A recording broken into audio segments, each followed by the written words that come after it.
Hallo meine Lieben, heute zeige ich euch, wie ihr eine witzige kleine Osterbox mit dem Plotter erstellen könnt und wie das Ganze funktioniert, das zeige ich euch gleich.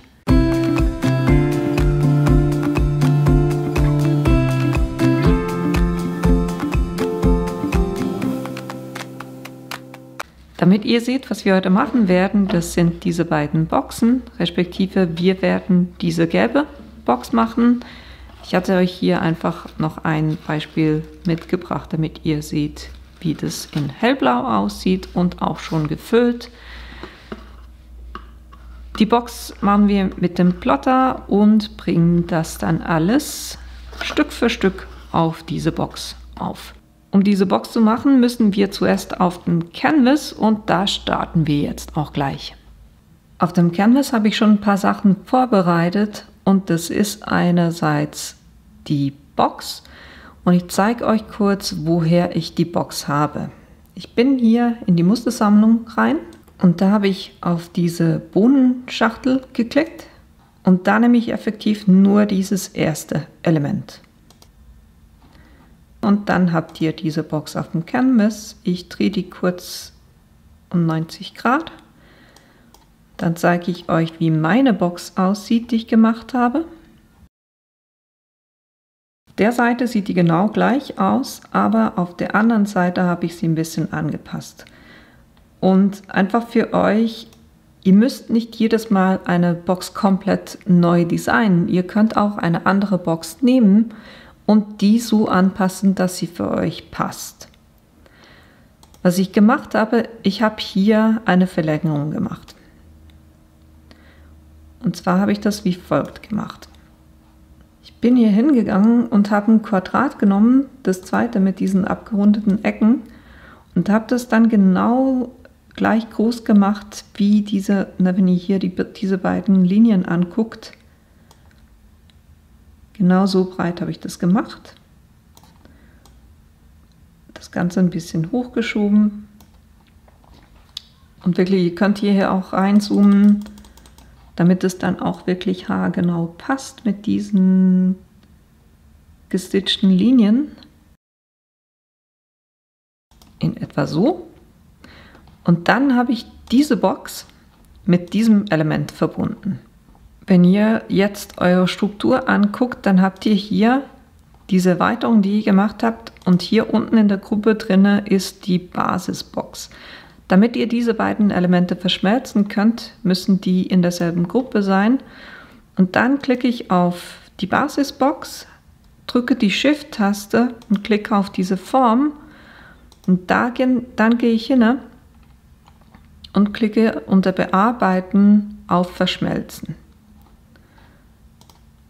Und dann hat sich effektiv die Form von eurer Box verändert.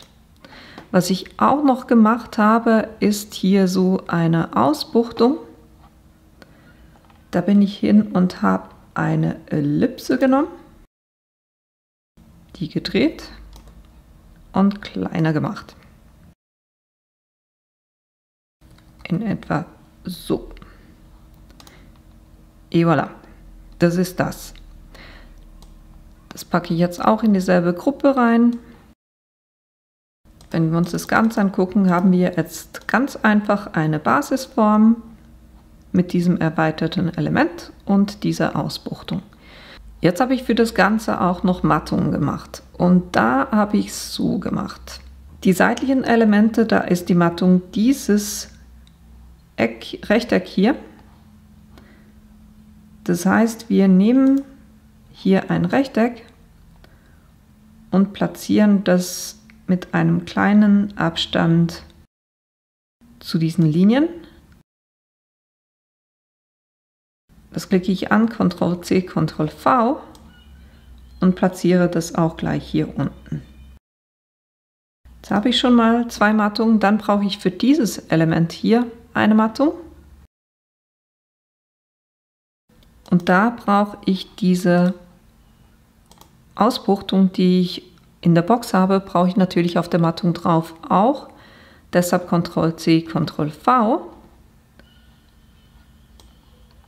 Nehme das hier hoch und platziere das am genau gleichen Ort wie das unterliegende Element ist. So, jetzt haben wir 3 Seiten und jetzt muss ich hier drüben noch eine machen. Da gehe ich auch wieder, mache ich dieses Viereck. Und dann habe ich ja hier diesen Bogen und den mache ich so, dass ich hier einen Kreis nehme und den in der Größe anpasse, dass er zum darüberliegenden Element passt. So in etwa passt es für mich. Jetzt habe ich hier 2 Elemente, die ich miteinander verbinden muss. Und das ist jetzt nicht ein Verschmelzen, weil ich habe Teile wie hier unten diese Ende vom Kreis und hier auch oben habe ich Elemente, die ich gar nicht brauche. Deshalb klicke ich den Kreis an plus dieses Langeck, gehe unter Bearbeiten und sage hier Teilen. Jetzt habt ihr das alles in Einzelteile aufgebröselt. Jetzt könnt ihr ganz einfach die löschen, die ihr nicht braucht. Dazu klicke ich die einfach einzeln durch und gucke mir an, welche brauche ich und welche brauche ich nicht. Dann klicke ich mir das unterste Element an und das oberste von diesen Elementen und jetzt gehe ich auf Bearbeiten und sage Verschmelzen. Und dann habe ich auch für diesen Teil eine Mattung. Bei den Mattungen brauche ich jetzt noch ein zusätzliches Teil und zwar brauche ich dieses hier mit der Ausbuchtung. Deshalb mache ich hier Ctrl+C, Ctrl+V, schiebe das ein bisschen beiseite. So, und jetzt kann ich die kopieren und sagen, ich benenne die jeweils auch so, dass ich weiß, was es ist und hier ist es effektiv die Mattung. Und jetzt habe ich noch einen Osterhasen gezeichnet.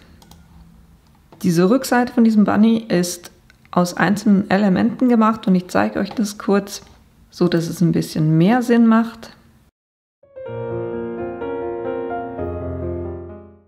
Und ihr seht, ne, das eine ist ein Kreis, der hier, der Bommel ist hier diese Blume und dann habe ich noch den Rest mit diesem Oval gemacht und dann habe ich effektiv den Kreis plus den Bommel mit Ctrl+C, Ctrl+V kopiert, damit ich auf der Innenseite da dieses Element auch anbringen kann.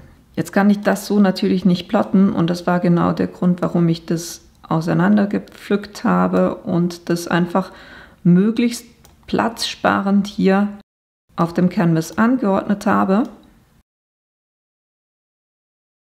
So, und dann kann ich das nachher auch wunderbar so ausplotten. Ihr seht, wir haben jetzt 3 Teile. Ne? Wir haben den Bunny selber, das ist hier das, was ich in rosa gemacht habe. Dann haben wir die Mattung, das habe ich in grün markiert. Dann haben wir noch die Basisbox. Und das plotte ich jetzt so nacheinander aus. Das heißt, diese Basisbox werde ich in grau plotten. Und da das ein 230 Gramm Papier ist, werde ich das Messer auf eine 5 stellen. Dann mache ich den Bunny. Den plotte ich auf ein weißes Papier aus, was ca. 200 Gramm ist. Da bleibe ich auf der 5 mit dem Messer. Dann komme ich wieder zurück auf den Canvas und mache hier den Bunny weg und die Mattung an. Und diese Mattung, das ist ein 180 Gramm Papier circa. Und deshalb stelle ich da das Messer auf eine 4. Und so plotte ich nacheinander diese einzelnen Elemente aus. Wenn ihr damit im Plotten durch seid, dann müsstet ihr folgende Teile haben. Eben die Basisbox in der Farbe, die ihr euch ausgesucht habt. Dieses Element braucht ihr nicht mehr. Dann die Mattung, da braucht ihr auch diese Ausbuchtung nicht mehr. Und dann die weißen Teile für den Bunny. Was wir als erstes machen, ist effektiv hier die Mattung aufzukleben. Das heißt, die kommen hier hin. Und da kommt eine innen drinne und eine auf die Rückseite. Und genau das klebe ich jetzt kurz fest.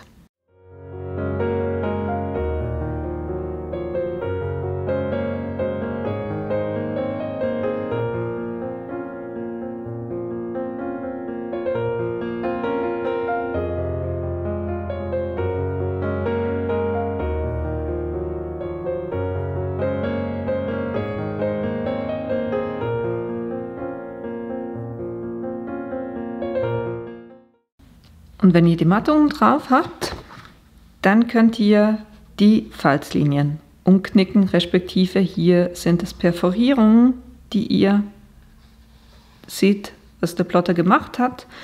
Das hier ist ja die Außenseite, von dem her knicke ich jetzt das Ganze in die Richtung ein.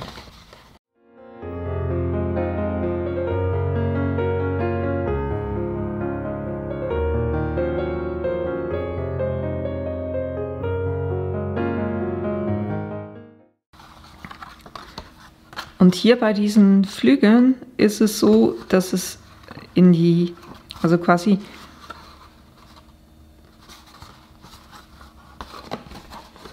ich muss es so machen. Ihr drückt hier, ihr helft ihm so ein bisschen, dass es hier in die Ecke geht.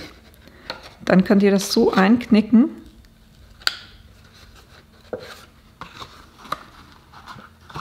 Und dann wird es dann hier innen drinne festgeklebt.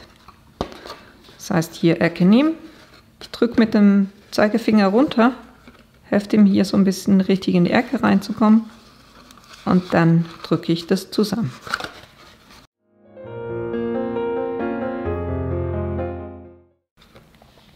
Und jetzt zum Zusammenkleben, die beiden kommen zuletzt. Ihr gebt jetzt, also diese beiden Seiten kommen hier innen drinne dran und das verdecken wir nachher mit dieser Lasche. Von dem her müsst ihr an den Ecken jeweils Kleber an folgenden Stellen geben. Hier außen, damit wir dieses Dreieck zusammenkleben können. Und dann hier innen auf dieses Dreieck, damit es dann an der Schachtel festklebt.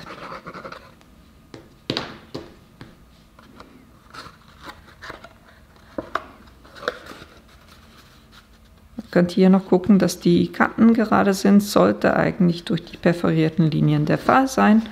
Dann könnt ihr es hinlegen und mit dem Falzbein das noch festdrücken.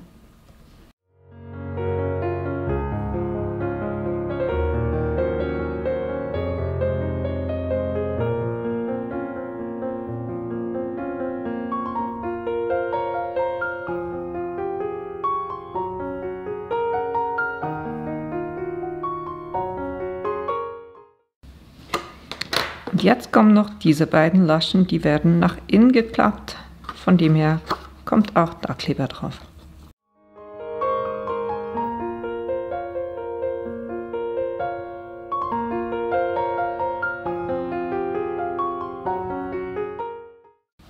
Et voilà. Hier sehen wir die Mattungen, auch auf den Seiten und auch von hinten. Jetzt haben wir noch den Bunny.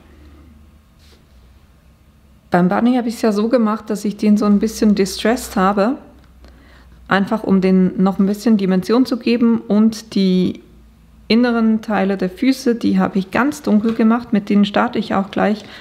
Ich nehme immer das, wovon das Ganze ausgeplottet habe, nehme ich kurz und passe da diese Füße wieder rein. Dann nehme ich hier das hellgraue Stason Stempelkissen und ein Distress Tool und tupfe da ein bisschen drauf und dann gehe ich da einfach drüber und mache die ganz dunkel.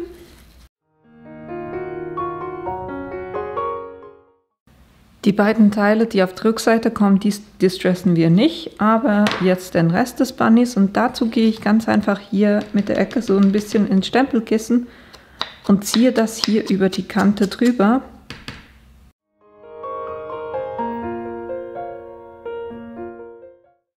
Und dann hat das hier so einen Rand. Und das mache ich mit den anderen 3 Elementen auch gleich noch.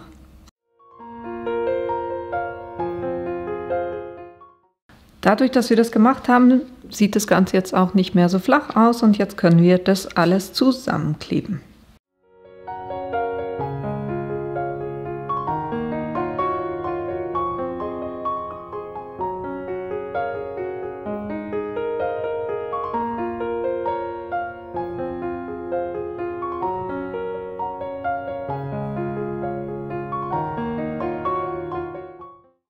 Damit das noch ein bisschen mehr nach Hasenpfote aussieht, geben wir dem hier noch so ein paar Krallen.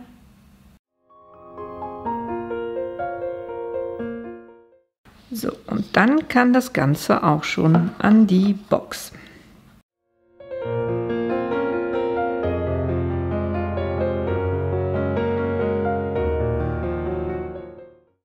Und dann kleben wir auch gleich die Innenseite an.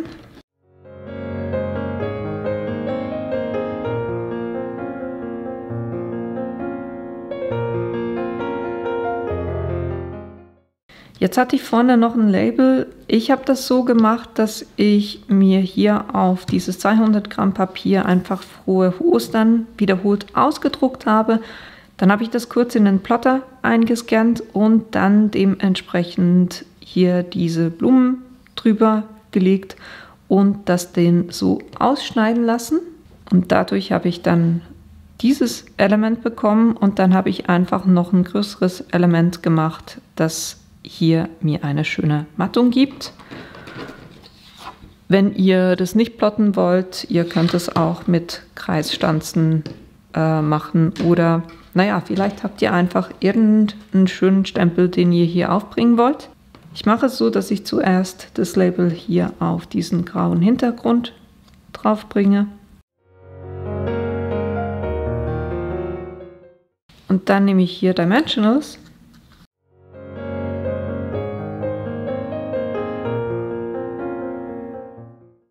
und bringe den Spruch so hier auf die Box drauf.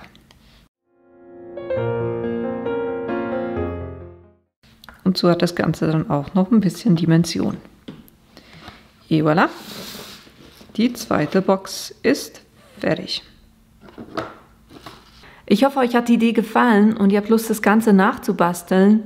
Die Materialien, die ich verwendet habe, die werde ich euch unten in die Links reinstellen. Und wenn ihr meinen Kanal bis jetzt noch nicht abonniert habt, dann tut das doch bitte, weil das hilft mir tatsächlich auch. Und wenn ihr keines meiner Videos verpassen wollt, dann klickt auch auf das kleine Glöckchen unten. Und ich hoffe, wir sehen uns in einem meiner nächsten Videos wieder. Bis bald!